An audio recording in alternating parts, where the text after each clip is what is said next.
Sige nga, so. Alin gusto ni? के छैन रे बाथरुम छैन अनि त्यही भएर नखाने अहिले फर्किँदा खाने बस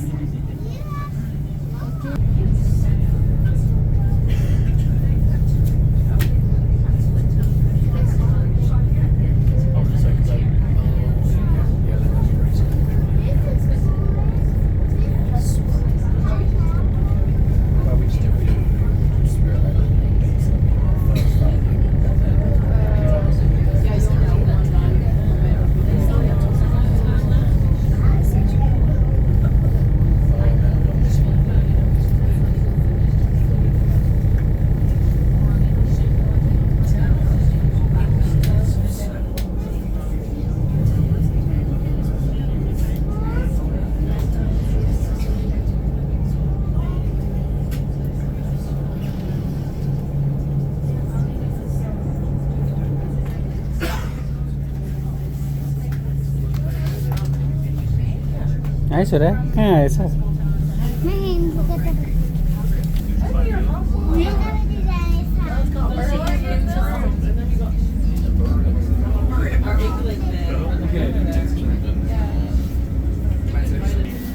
Alright, hello folks. Can everyone hear me okay? It's not too loud, not too quiet? Loud and clear. Loud and clear, that's what we like to hear. Alright everyone, welcome aboard the Curly Phillips at Maligne Lake in Jasper National Park. Has anyone been to the lake before? Alright. Oh, in the back, lovely. Any moose or anything? Yeah, and man, you guys gotta start driving around with these people in the back. They're seeing every animal. But keep your eye out on the way home. The bears tend to come out around dawn and dusk. They're obviously not paid actors, so no promises if they'll be there.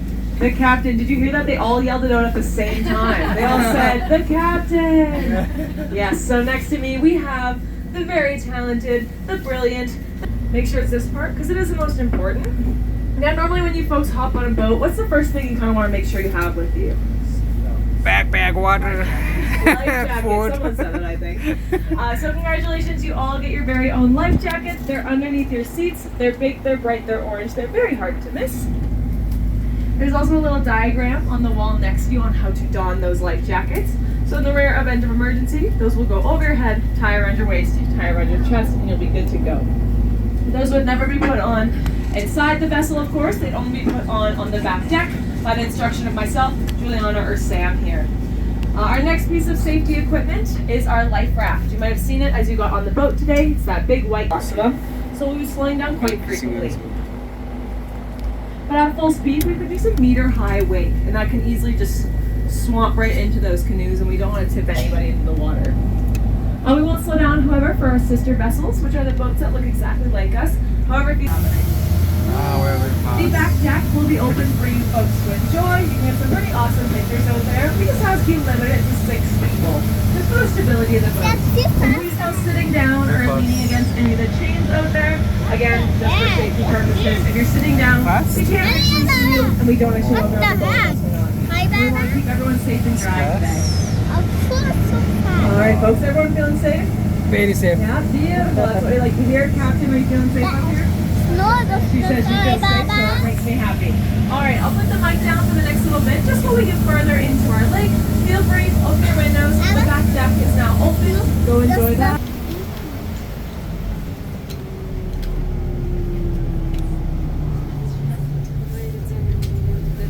This island on any one of the walls.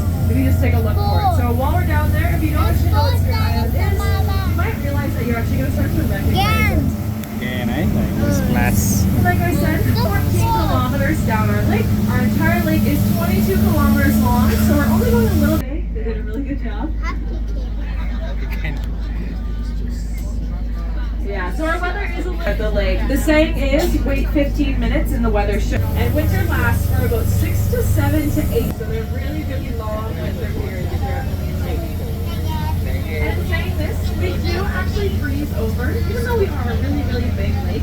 We do freeze over shore to shore to meter thick of ice underneath us. And with that meter thick of ice, you actually drive a train straight across our lake in the winter time. You can land a plane on it. To walk on ice, you only need a couple inches. So with that meter thick, you do get a fair amount of ice. And on top of that ice, we also get a couple meters of snow.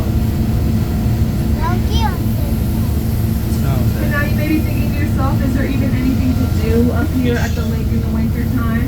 There is, if you can get up the Maligne Road past the avalanches and the really badly plowed road, and you do make it up to the lake, there's lots of cross-country skiing that goes on.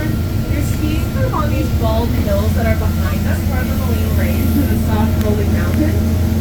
But it is a bit of a commitment. It's probably about I haven't tried it myself, but I hear it's amazing. I'll take the word for it. There is also fat biking, which are the mountain bikes with the really thick tires on them that get you right across the top of the snow. One of our managers actually biked to Spirit Island a couple winters ago, so she biked the 14 kilometers down the lake.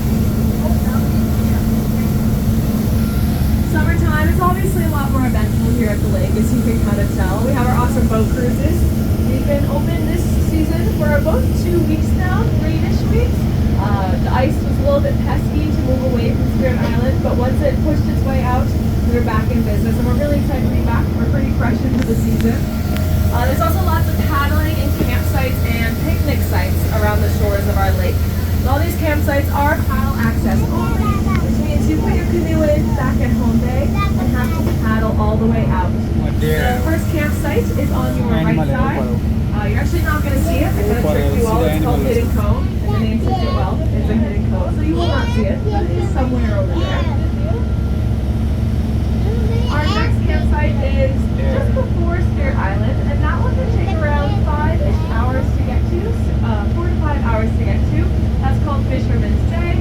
And then our farthest, all the way at the 22-kilometer mark, is Cornet Creek, and that one can take around 6 to 8 hours to get to, depending on your skill level, depending if the wind's against you or with you. But they are some pretty amazing campsites around us. There's also the cheapest accommodation in the Rockies, ranging around $14 a night. So if you have some spare time on your trip and you don't want to spend money on a big hotel, but you have 8 hours to paddle down the lake and then another 8 to paddle all the way back, maybe that's for you. I'm not sure. But you do get some great things with these deals. You get probably the best views you'll ever have at a campsite. You get a flat place to put your tent.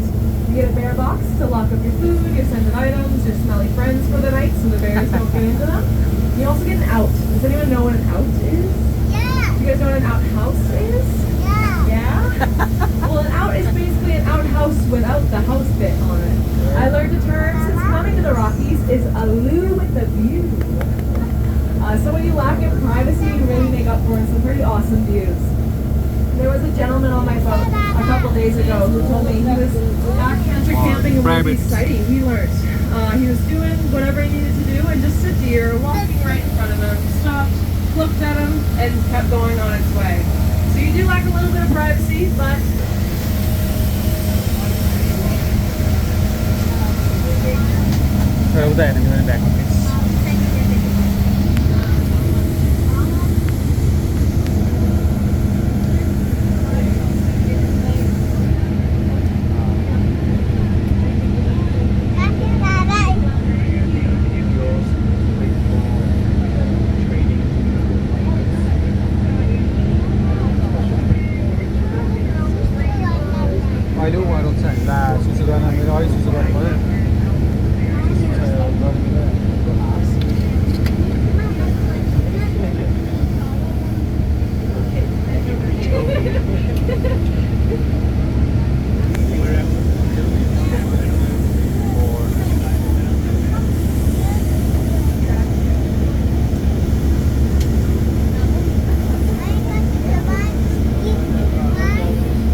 you all kind of asked the same similar questions, which means you're all kind of thinking the same thing, which is great because it gives me lots to talk about. The big one I got asked is how deep is our lake? On average, we're around 15 meters, but at our deepest point, just past Spirit Island, is 97 meters deep. To put that into perspective for you folks, does everyone know who the Statue of Liberty is? Yeah, she's a big green lady in New York. She stands like this. Yeah. So if we stole her from New York and put her in the deepest part of our lake, we could drive right over her, maybe do a donut or two, and we'd still have some space left before we even hit her. Has anyone been to New York recently? No? Okay, well next time you go, see if she's still there. I think it's in the works that we're trying to steal her and put her in the lake, but it's a big job. But we are the deepest in Jasper National Park and the fourth deepest in the Canadian people Rockies. on So we're pretty impressive here. I did also get asked about fish in our lake. So we do have two types of fish. We have rainbow trout and eastern waters. But a man named Fred 2 minutes, 6 actually people in here, stocked about our lake with fish.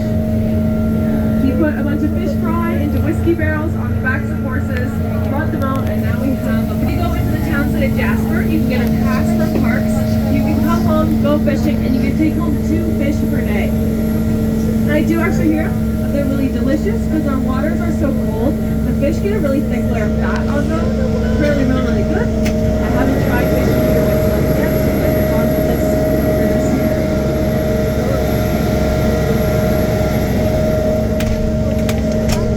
One of them will come in. I think He's just a half. I think he can. yeah, I can. He doesn't eat it.